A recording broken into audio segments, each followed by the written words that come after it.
जय माता दी।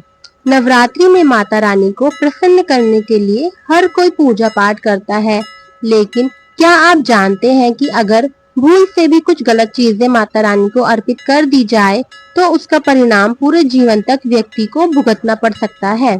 आज के इस वीडियो में हम आपको बताएंगे ऐसी ही चीजों के बारे में जिन्हें कभी भी माता रानी को अर्पित नहीं करना चाहिए। अगर आपने गलती से भी ऐसा कर दिया तो घर में सुख शांति खत्म हो सकती है और जीवन भर दरिद्रता पीछा नहीं छोड़ती। तो भक्तों, भूलकर भी माता रानी को यह चीजें कभी अर्पित मत करना। तो भक्तों, नंबर 1, नारियल। हिंदू धर्म में नारियल को सुख समृद्धि, धन, श्रद्धा और सम्मान का सूचक माना जाता है। नारियल को श्रीफल भी कहा जाता है। नारियल का हर मांगलिक कार्य में विशेष महत्व होता है। जैसे कि हम सभी जानते हैं कि माता रानी के कई मंदिरों में नारियल से बलि भी दी जाती है और माता रानी के पूजन में नारियल का इस्तेमाल हम सभी करते हैं।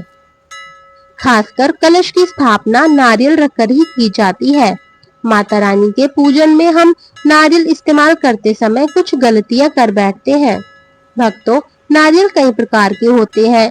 एक जटा वाला, दूसरा सूखा जिसके अंदर पानी होता है। जिस नारियल के अंदर पानी होता है, माता रानी के पूजन में सदैव पानी वाला और जटा वाला नारियल ही अर्पित करें। कलश स्थापना में साबुत नारियल होना चाहिए। नारियल चटका हुआ या टूटा हुआ नहीं होना चाहिए, क्योंकि साबुत नारियल ही पूर्ण और पवित्रता का प्रतीक होता है।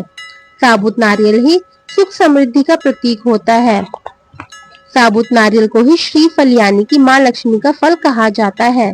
नवरात्रि में माता रानी के कलश की स्थापना करते समय जटा वाला और पानी वाला नारियल ही कलश पर स्थापित करना चाहिए। साथ ही यह ध्यान रखना चाहिए कि नारियल को सदैव कलश पर लेटाकर रखना चाहिए। घट स्थापना यानी कलश स्थापना करते समय कभी भी नारियल को खड़ा करके नहीं रखना चाहिए। नारियल को सदैव लेटाकर ही कलश के ऊपर रखा जाता है। साथ ही नारियल को स्थापित करने से पहले नारियल को लाल कपड़े में लपेटकर आप नारियल को कलश के ऊपर स्थापित करें। शास्त्रों के अनुसार कलश के ऊपर जब सही तरीके से नारियल रखा जाता है और सही प्रकार का नारियल रखा जाता है, तभी व्रत और पूजन का पूर्ण फल प्राप्त होता है। यह भी ध्यान रहे कि महिलाएं माता रानी को नारियल अर्पित कर सकती है, लेकिन कभी भी माता रानी के सामने नारियल को भूलकर भी ना तोड़े, क्योंकि नारियल बीज रूप होता है, यानी कि नारियल में बीज होता है और स्त्रियां बीज रूप से ही शिशु को जन्म देती हैं। इसलिए कभी भी महिलाओं को नारियल नहीं तोड़ना चाहिए। भक्तों, नंबर 2, लौंग।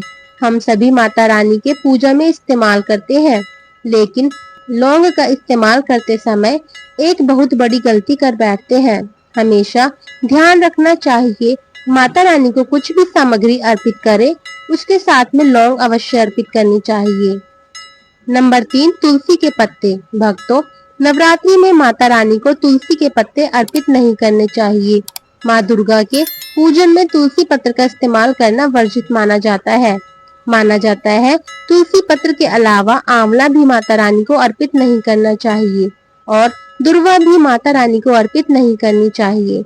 नवरात्र में आप भगवान गणेश को दुर्वा अर्पित कर सकते हैं।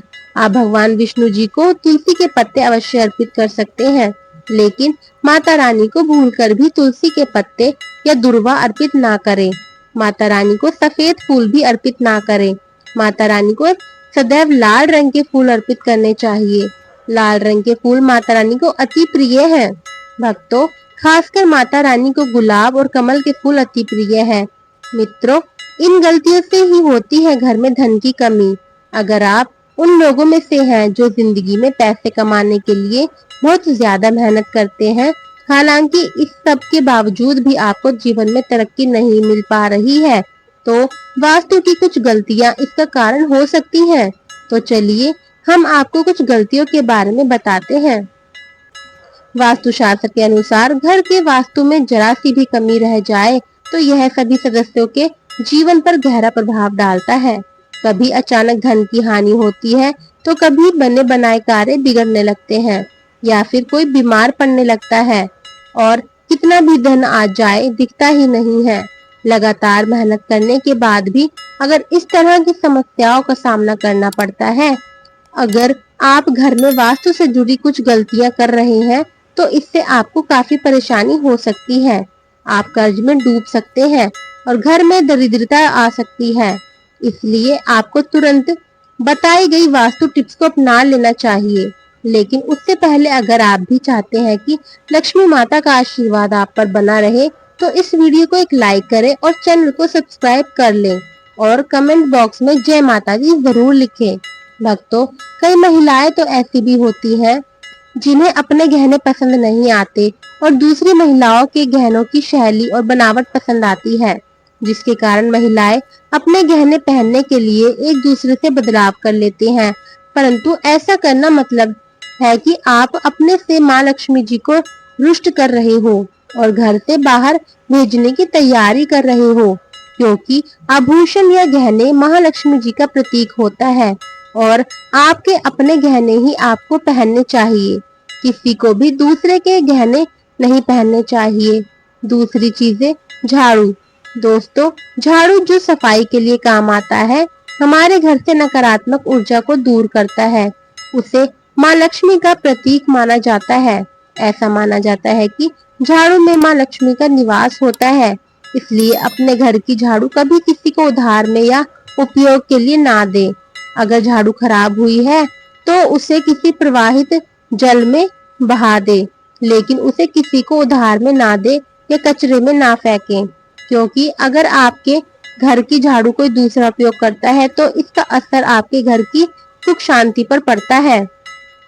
इसके साथ ही यह भी बात ध्यान रखें कि दूसरों के घर की झाड़ू का अपने घर में कभी प्रयोग ना करें, क्योंकि ऐसा करने से उनके घर की नकारात्मक ऊर्जा आपके घर में आ सकती है।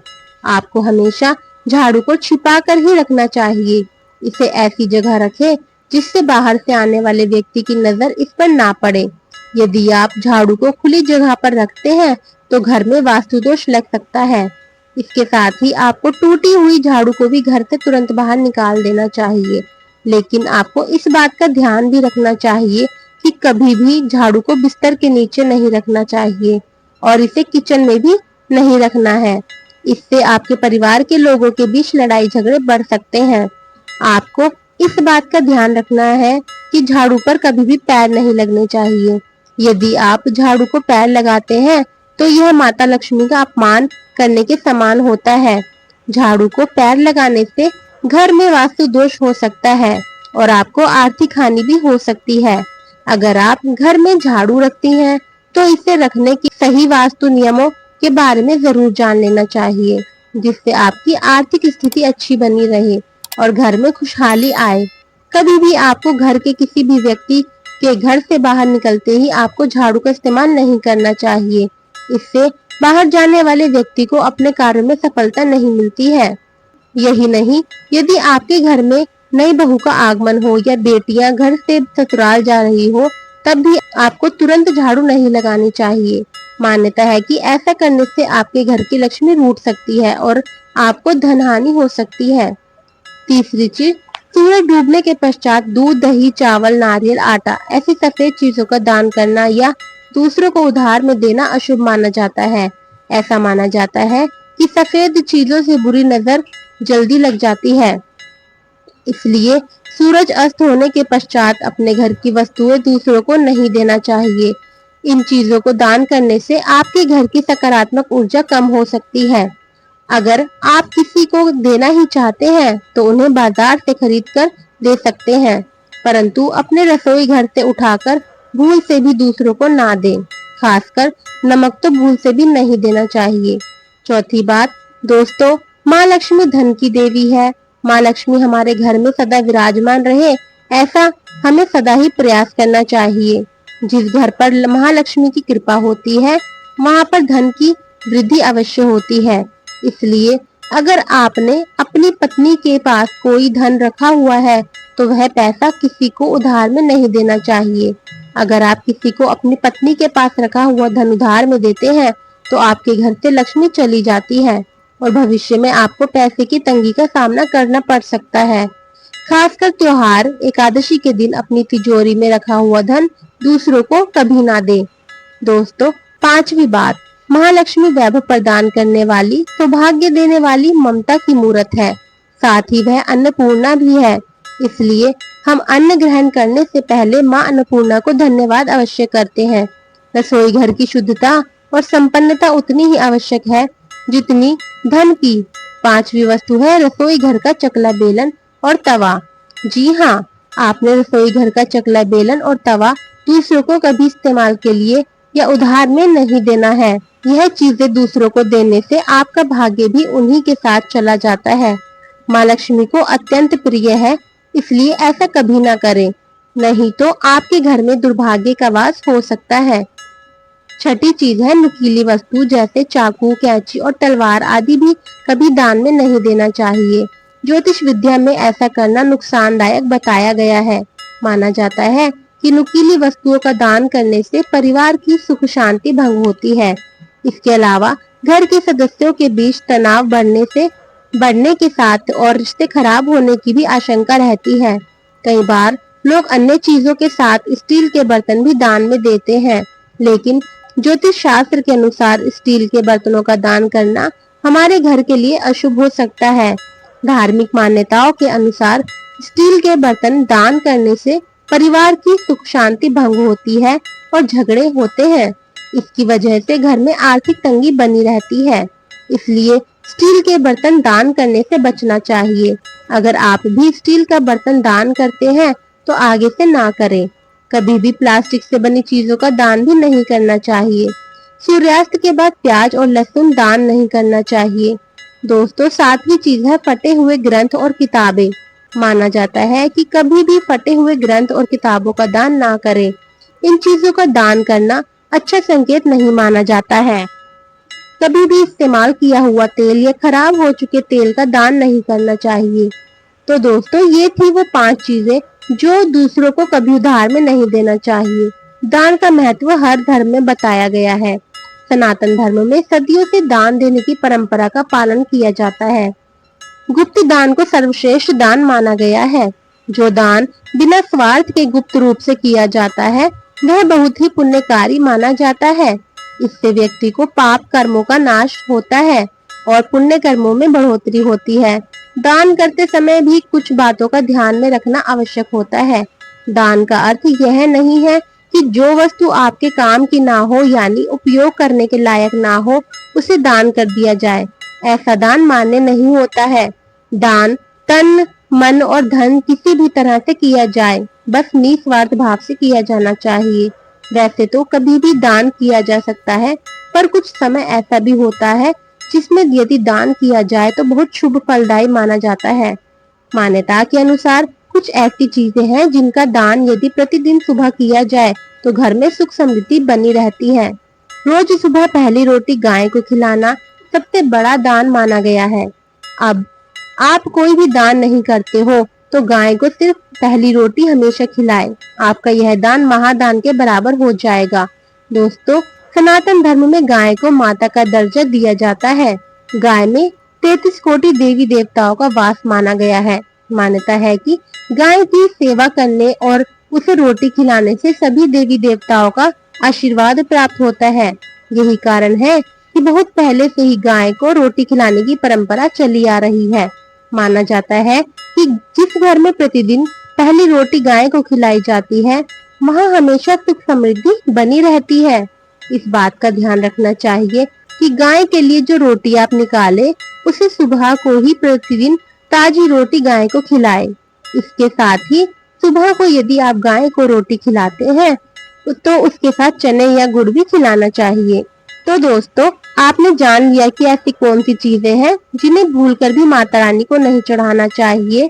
और इस वीडियो में हमने आपको वास्तु शास्त्र से जुड़े कुछ नियम और दान से जुड़े कुछ नियमों के बारे में भी बताया है। नवरात्रि का व्रत बेहद पवित्र और शक्तिशाली माना गया है, लेकिन शास्त्रों में बताई गई सावधानियों का पालन करना भी उतना ही जरूरी है, वरना व्रत का पूरा फल नहीं मिलता। आप इन बातों का ध्यान रखेंगे तो माता रानी की कृपा घर में सुख समृद्धि और खुशहाली बनी रहेगी। अगर वीडियो जानकारीपूर्ण लगा हो तो इसे लाइक और शेयर जरूर करें और हमारे चैनल राधा माधव को सब्सक्राइब करना ना भूलें। जय माता दी।